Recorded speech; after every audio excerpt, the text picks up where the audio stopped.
হয়, এই দুঃখ কষ্ট বিপদ আমাদের কোমরকে সোজা করে, আমাদের পায়ের মাটিকে শক্ত করে। চিল্লায় বলেন ঠিক কিনা? প্রতিকূল পরিবেশে কিভাবে বাঁচতে হয় এই দুঃখ কষ্ট আমাদেরকে শিখায়। এজন্য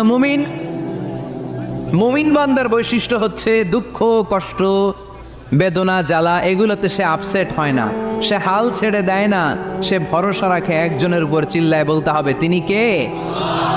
কারণ মুমিন জানে রাত্রি যত গভীর হয় অন্ধকার তমানিসা ভেদ করে সুবহে সাদিক হয়। মুমিন জানে গর্ভবতী নারীর পেটের ব্যথা যেই দিন বাড়তে থাকে ওই দিনই নতুন মেহমান আগমনের সময় ঘনাতে থাকে।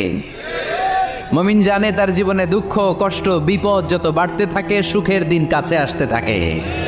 এজন্য মুমিনের হারাবার কিছু নেই। ইন্না মাআল উসরি ইউসরা, ইন্না মাআল উসরি ইউসরা। নবী হে, কষ্টের পরেই আছে আনন্দ, দুঃখের পরে